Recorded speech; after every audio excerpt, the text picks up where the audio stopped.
곳에 있었는데요. 거기는 졸업한 직후인 2012년부터 2020년 초까지 한 8년 정도 근무를 했습니다. 이때가 제 연구 커리어에서 되게 중요하고 또 빠질 수 없는 소중한 시기였고, IIT는 이탈리안 인스티튜트 오브 테크놀로지의 준말입니다. 그래서 이탈리아 공학 연구소라고 하죠. 한국말로 풀이를 하면. 그래서 이름 그대로 이탈리아의 대표 공학 연구 기관 중에 하나입니다. 제가 여기 IIT에 이탈리아에서 포닥을 하게 된 계기라는 걸 생각을 해보면, 제가 딱 박사를 졸업한 시점에 IIT에서는 이제 때마침 세계 최초로 유연한 관절이 적용된 휴머노이드를 개발을 하고 있었는데, 그 당시가 로봇의 하반신만 완성된 상태였습니다. 그래서 저는 이제 양팔 로봇 박사학위로 전공을 했기 때문에 이제 남은 휴머노이드의 남은 상반신을 개발을 하고, 그리고 또 제어를 하고, 이런 걸 하려고 팀에 합류를 하게 됐죠. 그래서 주니어 포닥으로 2년, 그리고 시니어 포닥으로 2년 이렇게 보냈는데, 아마 주니어, 시니어 포닥 개념도 조금 생소할 수도 있고, 또 포닥을 4년 한다라는 거는 조금 일반적으로 생각하면 좀 길게 생각이 들 수도 있는데, 유럽의 포닥 개념은 미국 포닥 개념이랑 조금 다른 것 같습니다. 그래서 저도 포닥이라고 해서 약간 박사 학위의 연장선, 조금 더 내가 배우는 입장이라고 생각하고 시작을 했던 것도 맞는데, 그렇지가 않았고, 여기 유럽의 포닥 개념은 보다 독립된 연구직으로 보시는 것이 맞습니다. 그래서 직장 개념이고, 또 자신만의 독창적인 연구를 할 수 있고, 또 기회를 부여받고, 또 그에 따른 시험을 받기도 하는 자리고요. 그 평가를 받는다는 얘기고요. 그래서 한 4년 정도 포닥이라는 위치로 IIT에 있다가 이제 시니어 리서처로 다시 채용이 돼서, 그 후로 한 5년 정도 더 IIT에서 로봇 연구를 했습니다. 그리고 이제 어느 정도 내가 IIT에서 수행한 연구들에 마침표를 찍어야 되겠다라고 생각하던 시점에 여기 DLR로 이직을 하게 됐습니다. 그래서 이곳에서 새로운 개념의 휴머노이드 개발 프로젝트가 있었고, 그리고 또 저는 그거를 오랫동안 제어하는 일들을 해왔기 때문에 시기가 굉장히 잘 맞았고, 그래서 여기 DLR 팀에 합류를 하게 됐는데, 휴머노이드 제어 개발, 그거 외에도 또 사람과 로봇이 어떻게 협업을 잘 할 수 있는가라는 주제로 또 새로운 프로젝트도 수행을 하고 있고요. 그래서 2003년부터 2012년에 카이스트 졸업을 한 이후에 제가 현재 이탈리아를 거쳐서 독일에서 생활하고 있는 그 연대기는 이 정도로 정리가 될 것 같습니다. 예, 너무 재밌게 소개해 주셔서 감사합니다. 예, 그럼 이제 자유롭게 질문 세션들 시작할 텐데요. 그럼 전화상 부대 부학생 대표가 먼저 시작을 해주시고, 질문 있으신 학생들은 채팅창에 남겨서 자유롭게 카메라 켜서 직접 하시거나 아니면 메시지로 전달 주시면 전화상 대표 목소리로 이지로 박사님께 질문 드리도록 하겠습니다. 네, 저 포함해서 이제 저희 학생회 인원들 들어온 친구들이 한 명씩 돌아가면서 질문 드리겠습니다. 네, 그래서 먼저 어떻게 해당 분야로 진로를 구체화하게 되셨는지, 그리고 그 결정적인 시기가 언제셨는지에 대한 질문이 먼저 있습니다. 네. 제가 석사 입학했을 때 당시에 로봇 분야에 대한 진로는 확실했던 것 같습니다. 그러니까 학부 마치고 석사 올 때는 로봇 해야지 이렇게 생각을 했는데, 사실 굉장히 막연했습니다. 왜냐하면 로보틱스라는 학문이 어떤 건지 당시에 잘 몰랐고, 그리고 지금처럼 막 유튜브에서 다양한 로봇 플랫폼을 막 보여주고 실제로 이렇게 돌아다니는 로봇을 볼 수 있고 이런 시기는 아니었기 때문에, 부끄럽지만 좀 그런 애니메이션이나 아니면 뭐 저는 아톰 세대니까 그런 환상을 쫓아서 들어왔던 거는 맞는 것 같습니다, 석사 때. 근데 그래서인지 카이스트에서 석박사 학위 하면서 시행착오도 좀 많았고, 그래서 또 시간을 또 많이 보내게 된 것도 있는데, 사실 그 계기가 됐던 거는 이제 로봇 관련 연구 분야가 굉장히 많은데 그 중에서 제 박사학위 연구 주제를 고민하면서 이제 구체화하고 저는 그 기간이 좀 오래 걸렸습니다. 한 2년 이상 보냈던 것 같은데 제 연구 주제를 추려내는 것만도. 근데 그때 사실 재미를 느끼고 졸업하고 나서도 이 분야를 좀 더 해봐야 되겠다 이런 생각을 하게 됐거든요. 그래서 제 생각에는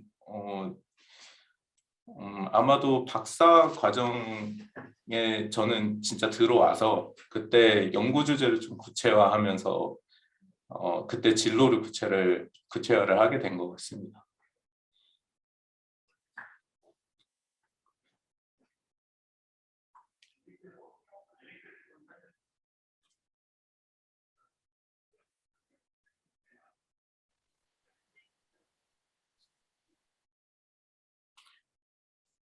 또 질문 드리면 되나요? 예, 네네. 보통 이제 연구소에서 대학원처럼 국가 기업 과제를 자기 연구로 직접 실험해서 진행하게 되는지 궁금하고, 또 뭐 연구 주제 선정, 뭐 과제 참여나 업무 활동이 어떤 방식으로 진행되는지 여쭤보고 싶어요. 네.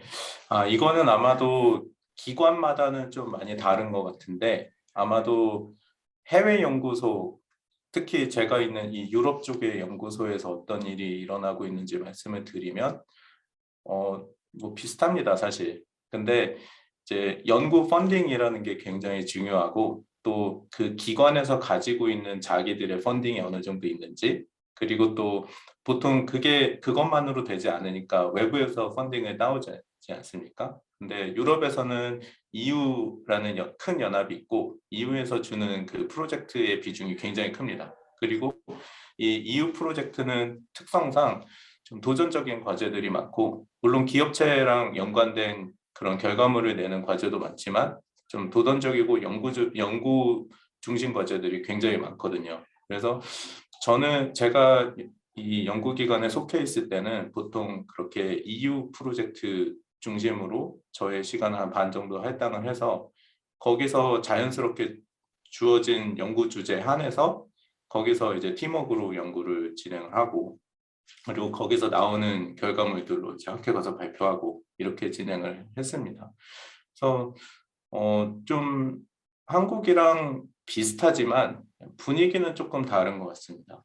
왜냐하면은 일종의 약간 자유도가 있거든요. 그래서 연구원으로서 내가 어떤 분야를 하고 싶다, 그리고 팀원들이랑 그 주제에 대해서 정하면 같이 팀을 꾸려서 같이 연구를 하고 거기에 맞는 결과물을 내고 이제 그거를 이제 프로젝트 결과물로도 쓰고 또 데몬스트레이션도 하고 연구소 차원에서 이런 식으로 연구를 계속 진행을 했었습니다. 저는.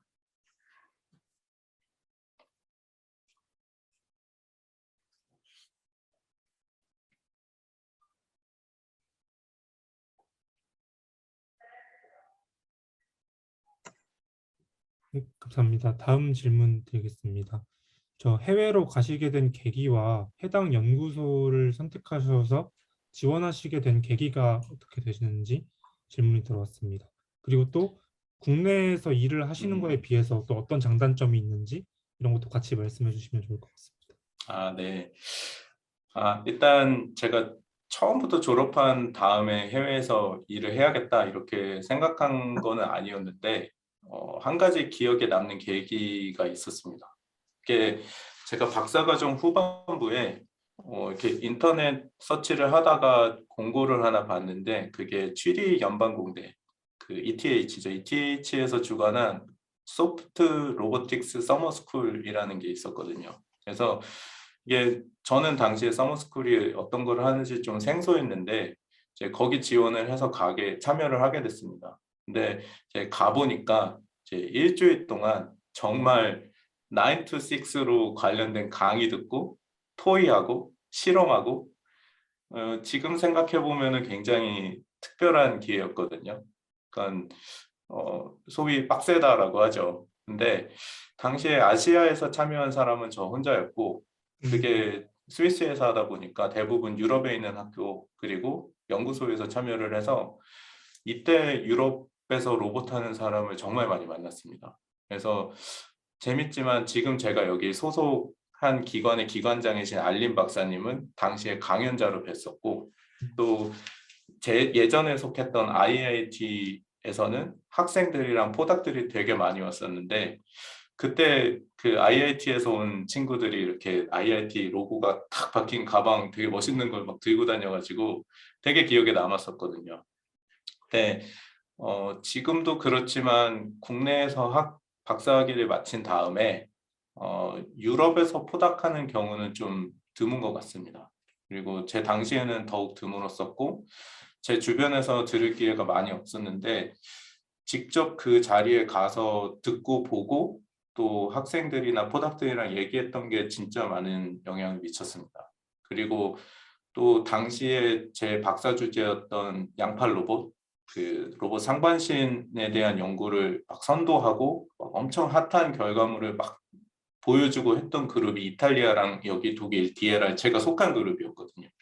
그래서 이분들을 또 만나고 그리고 또 얘기를 하고, 또 한국이랑 미국이랑 다른 여기 유럽만의 좀 특별한 분위기도 있지 않습니까? 그래서 여기서 또 한번 살아봐야 되겠다라는 생각을 한 것도 사실이고요. 그래서 뭐 아마 제 생각에는 그게 제일 큰 계기였던 것 같습니다. 그래서 졸업하고 나서 그 IIT 가방 때문은 아니지만 IIT에서 포닥을 하게 됐고, 그렇게 유럽에서의 삶을 시작을 했습니다.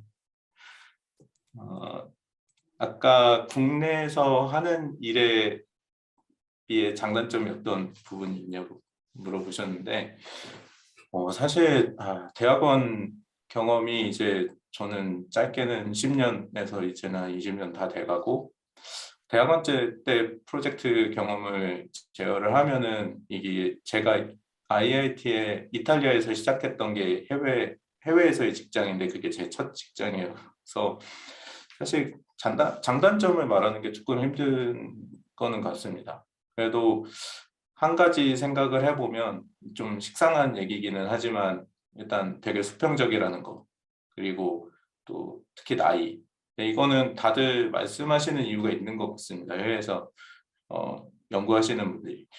왜냐하면 서로 나이를 일단 잘 모르고 그리고 크게 관심도 없고요. 잘 물어보지도 않고.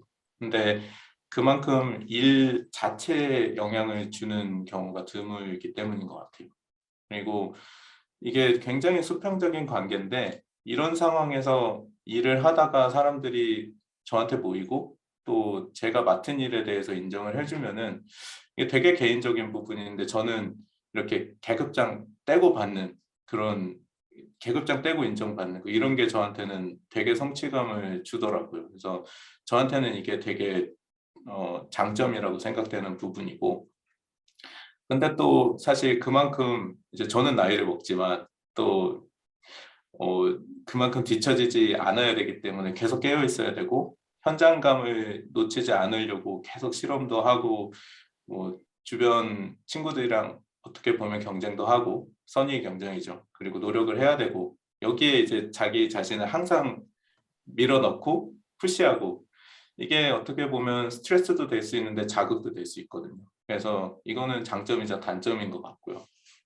그리고 여기가 해외라는 특성 때문에 보통은 이제 어떤 한 연구 그룹에 속해 있으면 내가 여기에서 꼭 원하는 사람이 돼야 된다라는 생각을 하게 되는데, 거기에 플러스 내가 이 나라에서 원하는 사람이 돼야 된다라는 타이틀을 이제 계속 유지해야 된다는 건 있습니다. 그래서 해외에서 연구하시는 분들이 공통적인 부담감이나 약간 심적인 어려움일 것도 같은데, 결국은 여기가 내 나라가 아닌 거죠. 하지만 제 생각에는 이렇게 해외에서 이루시고자 하는 바가 있고 또 그 삶에 만족한다면 저는 큰 문제는 없다고 생각을 합니다. 지금 마침 또 질문이 하나 들어왔는데요.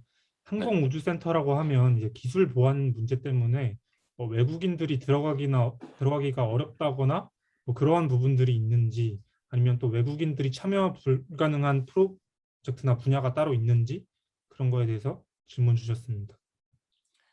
어, 반반인 것 같습니다. 그래서 확실히 여기에 지금 제가 일하는 환경에서 거의 대부분은 독일 분들이고, 이게 딱히 보안상의 문제 때문은 아니지만 시큐리티 백그라운드 책을 분명히 합니다. 그래서 특정 국가에 대해서는 더 심하게 해서 약간 그것 때문에 디클라인을 하는 경우도 많이 있고요. 근데 일단 한번 이곳에 속하게 되면 그 보안 때문에 뭔가 제가 이 과제에 못 들어간다, 그런 과제는 제 분야에는 없었고요. 근데 이제 저는 이제 로봇과 메카트로닉스 센터이다 보니까 그렇고, 정말로 저희 같은 캠퍼스 안에서 그 갈릴레오 센터 같은 데서 인공위성 제어하고 그런 부서도 있거든요. 거기서는 어떻게 진행되고 있는지는 솔직히 잘은 모르겠습니다. 그리고 약간의 진입 장벽이 있는 것 같기는 합니다. 왜냐하면 제가 이탈리아의 IIT라는 곳을 거쳤고, 또 여기 DLR의 항공우주센터에 있는데, 이탈리아 쪽은 국책연구소라는 개념이라면 여기는 국책연구소이지만 어떤 공무원 같은 개념이거든요. 그래서 분명히 그런 보안상의 그런 것도 있고, 그리고 지원을 했을 때 백그라운드 책도 있고, 그거는 확실히 있는 것 같습니다. 근데 제 생각에는 한국인으로서 문제가 되거나 그런 거는 전혀 경험하지 못했습니다. 답변이 됐나요? 그리고 질문이 하나 더 올라왔는데요. 혹시 해외 토닥 지원은 어떤 방식으로 하셨는지, 뭐 여러 군데 아, 지원을 해보셨는지 질문 네. 주셨습니다. 그쵸. 저는 그 해외 쪽에 나가고 싶은 마음이랑, 그리고 당시에 유럽 포닥을 가고 싶었던 마음이 같이 있었기 때문에 교수님께서는 이제 교수님께서 도와주시는 게 이제 가장 일반적이고 가장 쉽고 또 좋은 방법이라고 생각을 하는데, 저는 그쪽 부분은 많이 이제 도움은 못 받았습니다. 교수님께서 당연히 미국 쪽을 많이 소개시켜 주셨는데, 저는 유럽 쪽으로 가고 싶다 하고, 저는 제가 좀 많이 서치를 했습니다. 그리고 이제 일반적으로 잡 포스팅이 올라오는 그런 메일링 리스트 같은 것들이 여러 가지 있는데요. 특히 로보틱스 쪽에 대표적인 메일링 리스트들이 몇 가지 있습니다. 그래서 저는 그것들을 위주로 이제 서치하고, 그리고 랩에 직접 컨택을 하고, 그리고 저는 이제 좀 기회가 좋았던 게 그 마침 저한테 컨택이 왔던 몇몇 분들 중에서 한 분이 그 이크라라는 로보틱스에서 큰 학회에서 만나자고 저한테 제안을 해주셨고, 그때 제가 페이퍼가 있었습니다. 그래서 거기 가서 직접 얘기를 하고, 이제 일종의 인터뷰죠. 인터뷰를 거기서 보고 이제 서로 오케이 이렇게 한 다음에 이제 IIT로, 학회에서 저는 한국으로 돌아오고 이제 그분은 IIT로 돌아가고, 그리고 서로 연락을 해서 IIT로 포닥을 가게 그렇게 된 케이스입니다. 네, 추가 질문이 들어왔는데요. 독일이나 이탈리아에서 근무하실 때는 영어를 사용하시는지 아니면 독일어나 이탈리아를 사용하시는지? 네, 여기는 일단 영어만으로 생활이 충분히 가능하고, 리서치도 할 수 있고, 그리고 미팅도 다 영어로 하고 그렇습니다. 근데 물론 이제 당연히 독일 사람 아니면 이탈리아 사람만 모여 있을 때는 뭐 저희 한국 사람들도 한국 사람들끼리 있을 때 한국말 하듯이 그렇게는 하죠.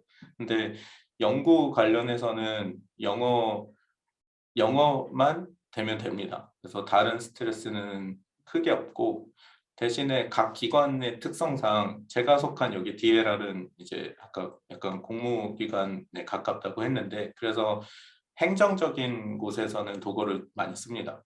그래서 그거는 사실 저는 번역기가 되게 잘 돼 있어서 번역기로 어느 정도 해결을 보는 편이고요. 그래서 영어권에 비해서 여기는 이제 비영어권이니까 유럽이 이탈리아, 독일, 그리고 스페인. 비영어권이니까 그런 거는 이제 조금 염두해 두셔야 됩니다. 행정적인 것, 그리고 올 때 비자라든지 아니면은 이제 행정적으로 맞닥뜨려야 되는 이 기관 외의 사람들, 거기는 이제 영어가 안 된다는 거는 어느 정도 감수를 하셔야 되고, 그런 부분은 확실히 있습니다. 하지만 영구적인 면에서는 크게 불편함이 없습니다. 다음 질문인데요. 말씀해 주셨던 ETH 프로그램처럼 좋은 기회들을 찾을 수 있는 팁 같은 것이 있는지? 네, 제가 좀 전에 말씀드렸던 그런 메일링 리스트를 좀 잘 활용하시면 좋을 것 같습니다. 그리고 이제 다른 분야에도 여러 가지가 있는데, 로봇 분야에는 이제 로보틱스 월드와이드라는 메일링 리스트가 있고요. 검색을 해보시면 나올 겁니다. 그리고 유럽 쪽에서 쓰는 유러피안 로보틱스 메일링 리스트, 제가 그 이름은 추후에 공유를 하겠습니다. 그리고 또 휴머노이드 분야에서만 쓰는 그 휴머노이드 메일링 리스트, 저는 이 세 가지 정도는 가끔씩 들어가서 보거든요. 거기에 보면은 잡 포스팅, 그리고 아까 같은 서머스쿨 포스팅, 그리고 학회나 워크숍에 대한 콜포 페이퍼, 이런 것들이 꾸준히 올라오고 있기 때문에 그것만 잘 트랙을 해도 사실 굉장히 많은 정보를 얻을 수가 있습니다. 저도 그 로보틱스 월드와이드에 뜬 공채를 보고 이제 IIT에 컨택을 했었던 것도 많고요. 네. 그 서머스쿨도 거기서 봤습니다. 네. 다음으로 독일 항공우주센터는 어떤 로봇을 연구하는지 궁금하다고 질문이 올라왔는데요. 항공우주 쪽에 특화된 로봇을 연구하는지 아니면 전체적인 로봇 연구를 다 하는지 질문해 주셨습니다. 이거는 제가 간단히 스크린 쉐어를 할 텐데 잠시만요. 스크린 쉐어가 그냥 보여드리는 게 나을 것 같아서, 이거는 저희 기관이 가지고 있는 로봇의 전부는 아니지만 스크린 잘 보이시나요? 예, 잘 보입니다. 네, 네. 이건 일부입니다. 그래서 아까 기관 소개를 제가 말로만 쭈루룩 했는데 한 페이지가 더 있으니까 보여드리겠습니다. 그래서 이게 독일 지도입니다. 왼쪽에 보이는 게 독일 지도고, 여기 보시면 한 30여 개의 지역들이 보이고, 거기서 이 남부 독일 바이에른 지방을 딱 여기 점으로 표시를 했는데, 여기가 제가 속해 있는 로보틱스 메카트로닉스 센터라는 곳이 있는 곳이고요. 이 센터 안에 보시면은 이런 로봇들이 있습니다. 그래서 직원들은 한 200명 정도 되고, 저를 포함한 리서처들 비율이 한 150명 정도 되고, 저는 여기 왼쪽에 보시는 한 6개의 점들이 대표적인 리서치 에어리아인데, 첫 번째 Analysis and Control of Complex Robotic System에 속해 있고요. 그래서 컴플렉스한 로보틱 시스템을 다루고 있습니다. 그래서 그 중에 하나가 휴머노이드고요. 여기 보이시는 게 사람 형태의 발이 달린 로봇이 토로라는 로봇이고요. 제가 이제 연구하는 플랫폼이기도 하고, 그리고 밑에가 모바일이랑 결합된 로봇이 저스틴, 그리고 왼쪽에 보시면은 이건 양팔 로봇에 얼굴이 붙어 있는 로봇인데 유연한 관절을 가지고 있는 로봇 팔입니다. 그리고 그 외에도 아까 그 마르스라든지 아니면은 이제 지구 밖에서의 미션을 수행하기 위한 로봇, 그리고 로봇 팔들, 이런 것들에 대한 연구를 하고 있죠. 그래서 제가 보여드린 로봇은 극히 일부고, 이거 외에도 센서라든지 힘 센서, 비전 센서, 그리고 핸드, 그런 로봇 컴포넌트들이랑 구동기, 이런 것들도 직접 만들고, 여기 굉장히 큰 이런 머시닝 장비들도 되게 많아서 그 부품들을 직접 가공을 해서 메이드 인 저머니 퀄리티로 만드는 일까지도 하고 있습니다. 네, 답변 감사합니다. 다음 질문 드리겠습니다. 네, 안녕하세요. 우선 박사님께서 해주신 설명 감사히 잘 들었습니다. 설명 중에 궁금점이 들어서 질문 드립니다. 이야기 중 유럽권의 포닥은 대학원생보단 직업으로서의 개념이라고 해주셨는데요. 그런 경우 일반적인 로보틱스 기업의 연구소에 취직하는 것보단 어떠한 장점이 있는지 먼저 이거에 대해서 답변해 주시면 될 것 같습니다. 일단 포닥이랑 연구원은 저는 사실 같은 개념으로 보고요. 아까 말씀드렸듯이.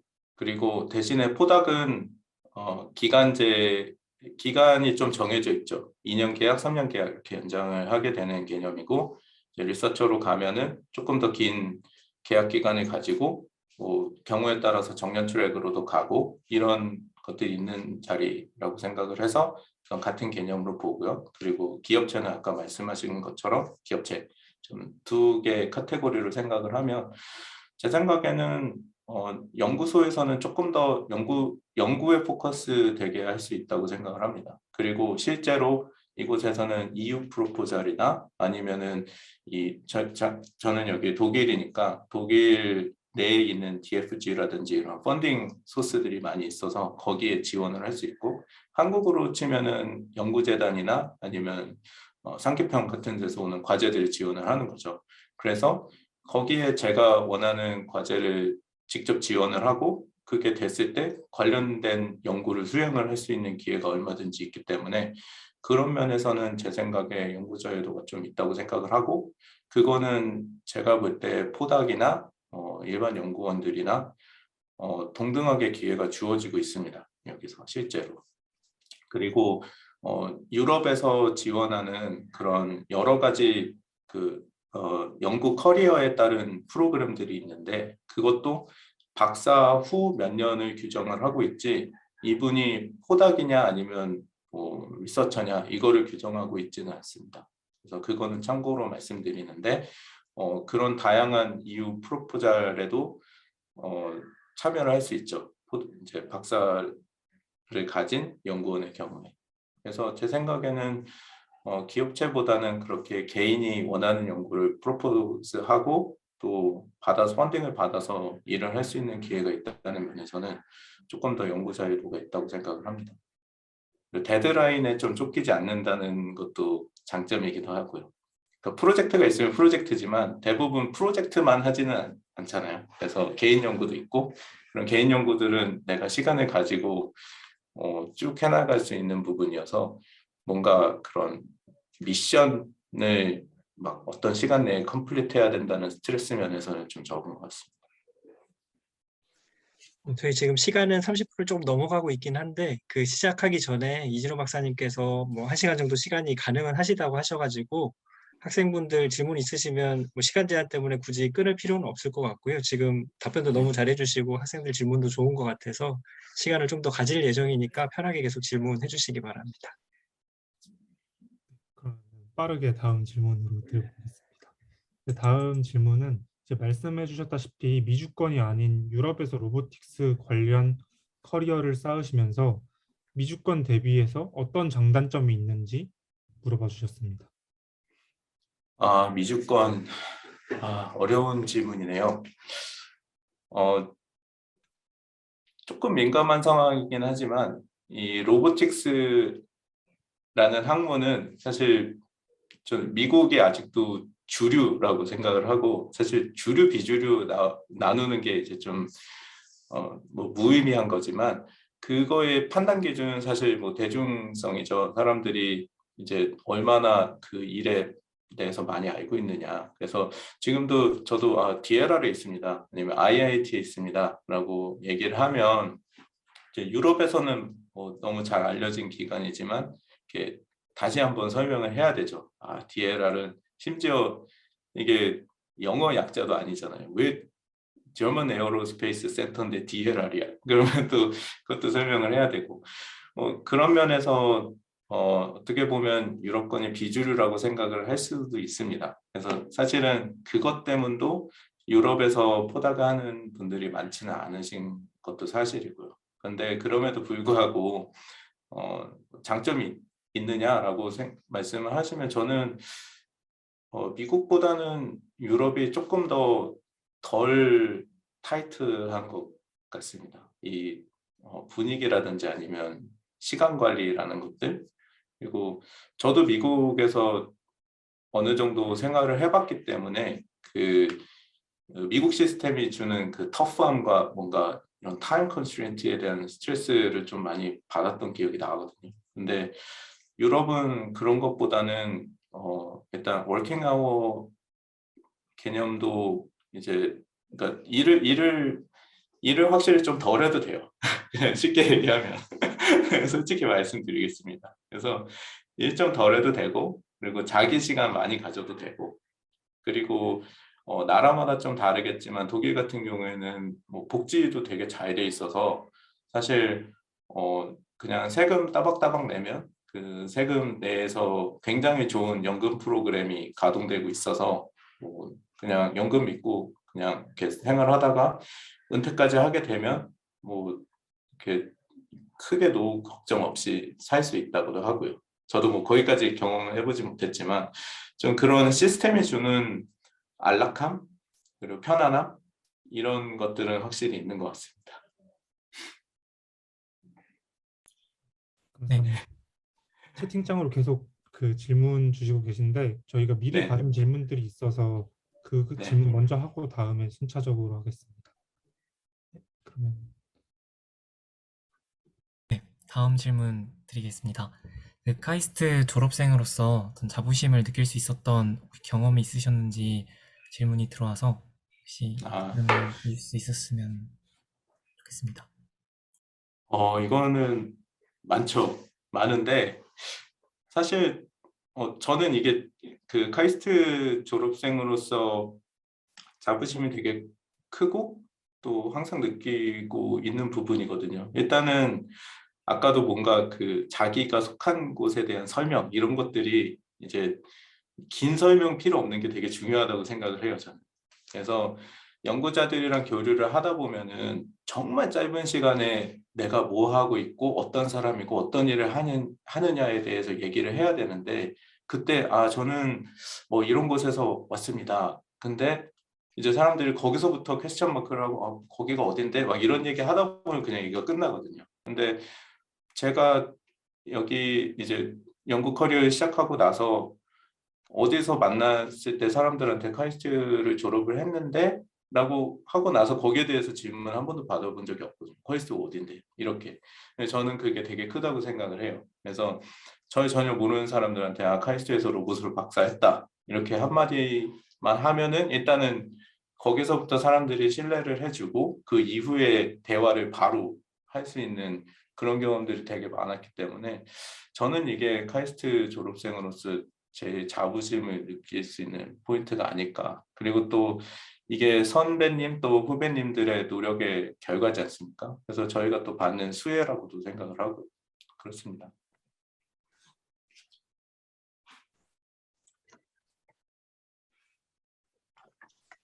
그럼 다음 질문 드려보겠습니다. 이것도 미리 들어온 질문인데요. 기계공학과에서 배운 지식들이 현재 진로에서 어떻게 도움이 되었는지 혹시 알 수 있을지 한번 질문 드리고 싶습니다. 네, 일단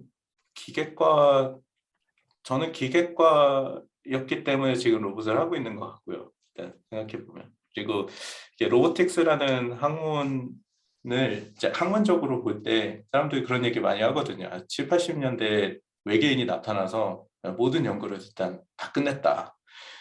그만큼 7, 80년대에 굉장히 많은 연구들이 수행이 됐고 놀라운 결과들도 많거든요. 비디오들도 보면 80년대 당시에 막 딥러닝 이런 거 비슷한 것들 다 했거든요. 그래서 되게 전통적이고 논문 쓰기 힘든 분야 중에 하나였는데 지금은 또 조금 다른 것 같습니다. 공학은 새로운 기술들이랑 이제 막 합해졌을 때 그 빛을 발하게 되는 거고 또 지금의 로보틱스가 그렇고요. 그리고 기계, 그리고 컴퓨터 사이언스, 그리고 전자 이 세 가지 분야가 아마 저희 로보틱스의 주축을 이루는 분야라고 생각을 하는데 분명히 기계공학과 출신들만의 그 센스가 필요한 그 장르들이 있습니다. 그리고 보면 저 사람 기계과 출신이구나 라고 생각되는 포인트들이 분명히 있거든요. 그 중에 하나가 이제 하드웨어 설계나 제작 그리고 제조 이런 거가 필요한 분야는 일단 학부 때부터 쌓아온 그 기초나 지식 이해도 면에서 기계과 출신을 따라올 수는 없는 것 같아요. 그래서 물론 뭐 개인이 이렇게 공부를 해서 어느 정도에 이르는 분들도 있지만 기본적으로 저희가 학부 때부터 쌓아오는 기계과 기초들이 이 로보틱스에는 저는 정말 중요하다고 생각을 합니다. 특히 하드웨어 설계 뭐 이런 분야들. 네, 감사합니다. 또 드리고 싶은 질문이 한 개가 있는데요. 지금 학교를 다니고 있는 후배들이 이 시기에 좀 가졌으면 하는 추천하시는 목표라던가 마음가짐이라던가 좀 어떤 걸 가지고 있어야 좋을 것 같은지 얘기해 주실 수 있으신가요? 네, 되게 어려운 질문인데, 저도 이 질문을 미리 받아서 좀 고민을 했는데, 좀 어렵더라고요. 근데 일단 뭐 진로에 대한 고민이니까, 그리고 어디 가서 어떻게 내가 잡을 수 있을까 이런 고민들이니까, 사실 한 가지 말씀드리고 싶은 거는 이제 보통 뽑히는 사람 입장에서 생각을 하게 될 텐데, 이제 졸업 후에 진로를 생각을 하게 되면 어디든 취업을 해야 되니까. 근데 또 뽑는 입장에서 보면은 항상 뽑을 사람이 없거든요. 정말 뽑을 사람이 없어요. 그 얘기는 이게 그 자리에 그 필드에 맞는 사람들을 분명히 찾고 있고, 또 그만큼 기회가 엄청나게 많다는 거거든요. 그리고 또 그걸 거꾸로 생각을 해보면은 그 특정 분야에 대해서 정말 자신 있게 내가 이거를 한다라고 할 수 있는 사람들을 항상 찾고 있다는 거고, 또 그런 사람이 많지 않다는 거거든요. 그러면 거꾸로 저는 그런 사람이 되면은 된다고 생각을 하고요. 그래서 일단 한 가지라도 본인의 진짜 전문 분야, 그리고 내 특기를 자신 있게 딱 말할 수 있고, 또 적극적으로 자기 PR을 할 수 있고, 이런 것들이 저는 정말로 중요하다고 생각을 하고, 그리고 특히 분명히 이제 학회에서 많은 사람들을 만날 텐데, 그럴 때 좀 새로운 사람들 만나고 또 자기 PR도 하고, 또 그런 애티튜드가 굉장히 중요하다고 생각을 합니다. 그게 어디로 이어질지 모르거든요. 그래서 저 같은 경우에도 제가 지금 DLR에 와 있을지는 몰랐는데, 결국에는 여기 유럽과 로봇 학계에서 맺었던 인연들이 결과적으로 저를 이쪽으로 이끌어줬었거든요. 그래서 굳이 말씀을 드리자면 좀 이제 항상 적극적으로 자기 PR도 하고, 또 자기 PR을 하려면 자기 전문 분야에 대한 자신감이 있어야 되니까 한 가지라도 자기의 전문 분야를 정확하게 정하고, 또 그 특기를 말할 수 있도록 좀 본인을 트레이닝하는 거, 그게 중요하다고 생각을 합니다. 좀 철학적인 질문이어서 저도 답변도 좀 철학적이네요. 조언 감사드립니다. 다음 질문인데요. 학생들이 기계공학이 전통적이고 이러다 보니까 좀 취업이 어렵지 않을까 하는 우려가 있는데, 이거에 대해서 혹시 어떻게 생각하시나요? 네, 이거는 아까 제가 아마 좀 같이 답변을 드렸던 것 같아요. 그 기계과 지식이 현재 진로에 어떻게 도움이 되는지. 그래서 아까 말씀드렸듯이 진짜 전통적이고 7, 80년대에 다 끝난 것 같지만 지금은 굉장히 달라요. 로보틱스 분야는. 그래서 그러니까 기계, 전산, 컴퓨터 사이언스, 그리고 전기, 이런 분야들이 다 합해지고 새로운 학문들이 만들어지는 시기이기 때문에 저는 이게 취업이 어렵다고 생각하지 않고, 그리고 또 말씀드렸듯이 지금 사람 뽑고 싶은데 사람이 없어서 못 뽑거든요. 뽑는 사람들 입장에서는. 그 얘기는 내가 필요한 기술을 갖고 있는 사람들을 못 찾고, 그러면 그런 사람들이 막 자기 PR을 하면서 나 이렇게 할 수 있는 사람이다 하면은 그 사람한테 눈이 한 번 더 가거든요. 사실은 그게 다 복합적인 거라고 생각을 하고, 절대 취업이 어렵다고 생각을 안 하고, 분명히 밖에서는 사람을 찾고 있고요. 그만큼 자리가 있고, 그리고 또 그거를 그 자리에 맞게 갈 수 있는 실력을 기르고 또 자기 PR을 하는 것, 이런 것들이 다 중요하다고 생각을 합니다. 그래서 취업은 어렵지 않습니다.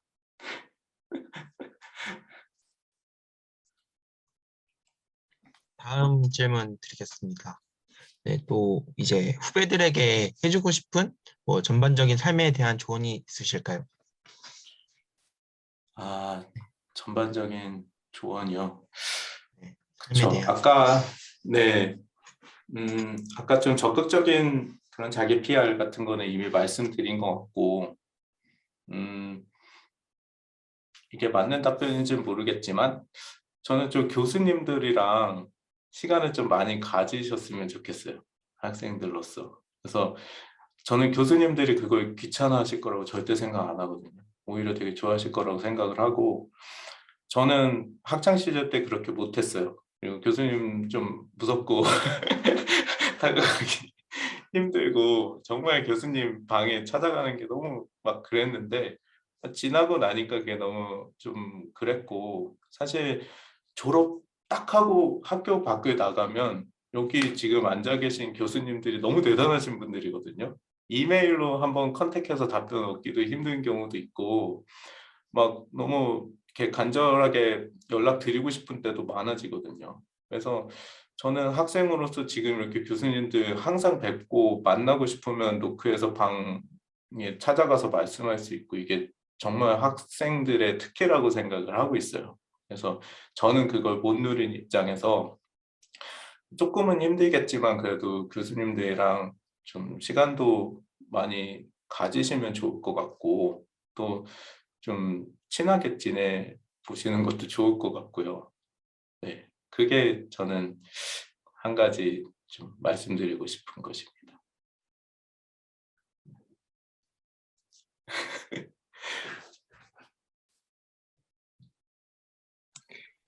예, 아무래도 저희가 시간을 또 무한정할 수는 없을 것 같아가지고 이윤호 박사님 또 예, 지금 오후 시간이신데 근무 시간 중에 이렇게 대응을 해주시는 거라 저희 채팅창에 있는 질문들 마무리하고 답변 듣고 나서 오늘 세션 마무리하는 걸로 하겠습니다. 전화상 학생이 그러면 몇 개 마무리로 읽어주시겠어요?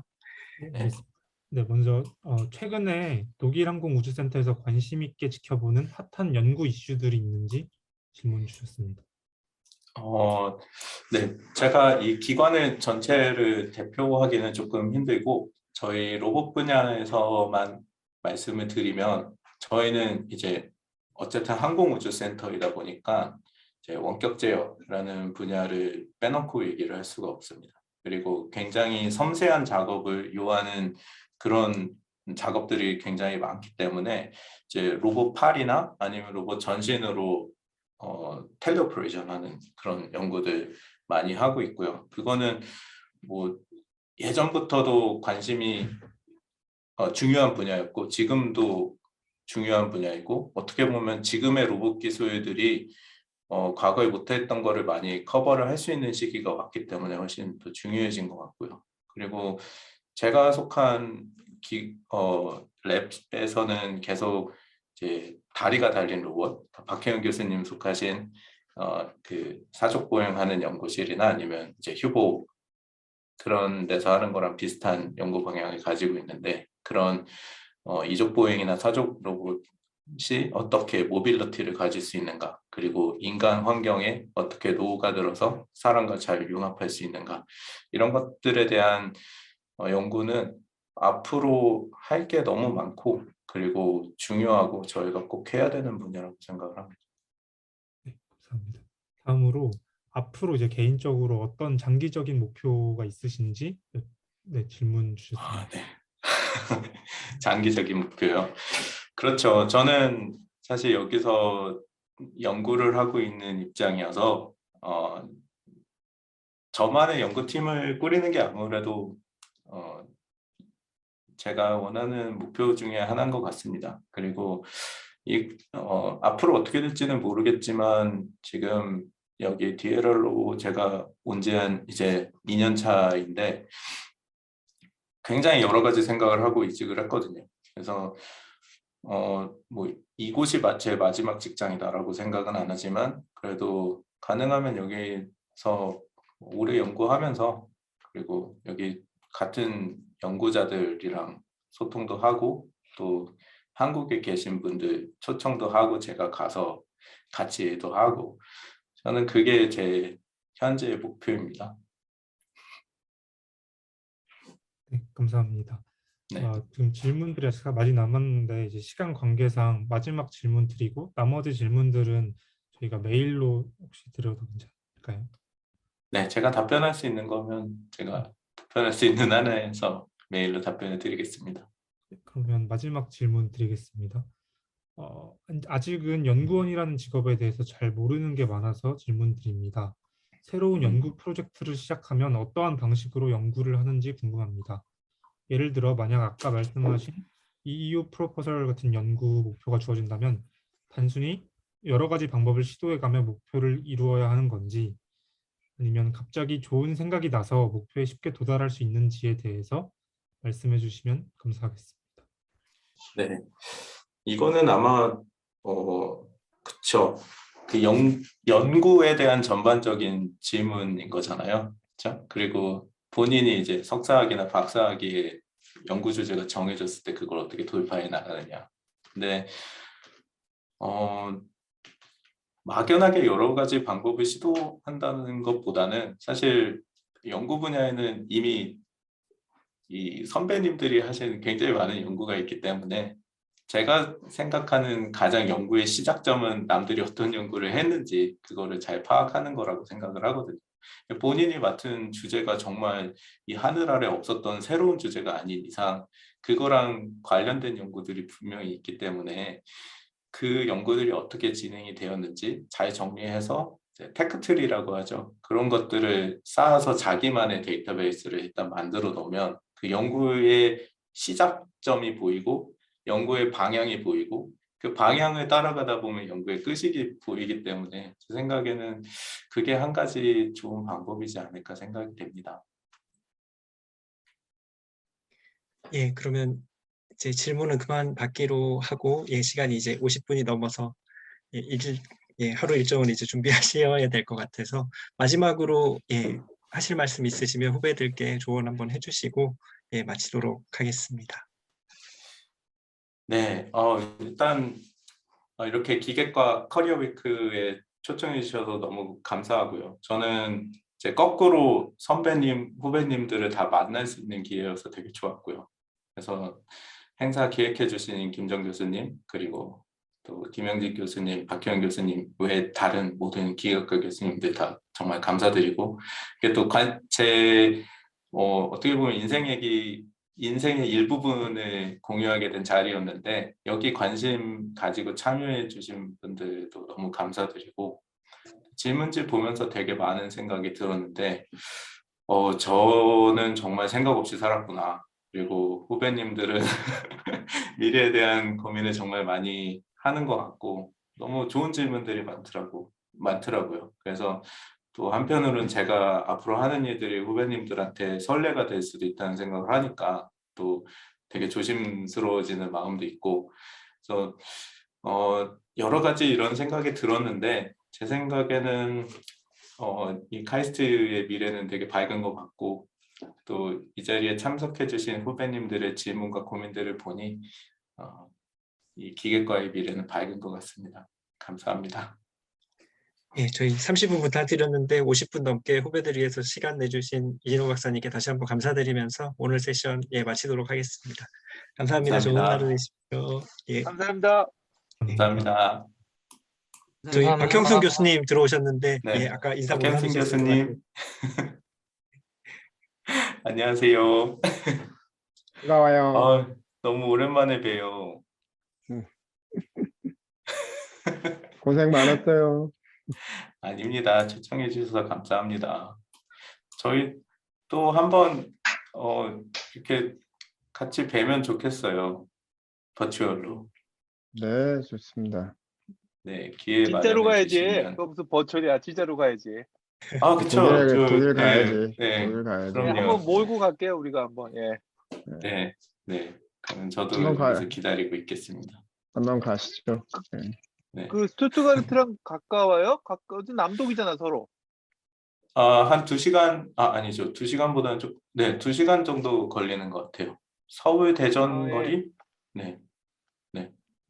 아니, 스투트가르트에 우리 저기, 이호성 박사 좀 챙겨주라고. 그래서 또 버리버리하고 있으니까 또. 아유. 한번 기회 되면 저도 스투트가르트 가서 이호상 박사님도 만나고 그래야죠. 네, 네, 한번 우리도 몰고 한번 가겠습니다. 끝나는 대로. 네. 네, 그럼 준비하고 있겠습니다. 예. 아니 안 그래도 저기 그 뭐 이런 포닥 같은 거 보내고 하는 거 한번 좀 생각을 해서 한번 좀 제안 드려 볼게요, 제가. 네. 그리고 지금은 이 여행 제한 때문에 좀 그런데 여기서 석사하는 학생들 아니면은 이제 여기 워킹 스튜던트라고 해서 여기 와서 좀 일할 수 있는 그런 기회들도 좀 있고 그래요. 그래서 그런 기회 활용해 보는 것도 좋을 것 같고, 그리고 아까 김정 교수님 말씀해 주셨는데 그런 MOU 같은 거 여기서 다시 좀 진행을 해보면 좋을 것 같아요. 이게 되게 중요한 게 여기가 행정적으로 굉장히 복잡하거든요. 그래서 심지어 저도 여기 올 때 한 그 절차가 한 1년 걸린 것 같아요. 그래서 그 MOU가 그 과정을 줄여줄 수 있으면은 저는 그건 되게 의미가 있다고 생각을 하거든요. 그래서 그런 면에서 좀 접근을 하면 좋을 것 같습니다. 예. 항공과가 DLR이랑 뭘 하고 있으니까 한번 물어보겠습니다. 예. 네, 알겠습니다. 딴 쪽 디비전이겠지만. 예. 네, 고생 많으셨습니다. 예, 정말 수고 많으셨습니다. 예. 네, 감사합니다. 다음에 뵙겠습니다. 네. 형수님, 다음에 봬요. 그래. 네, 연락드릴게요. 네, 연락 주세요. 박혜영 교수님, 네. 김영진 교수님 고생하셨습니다. 들어갈게요.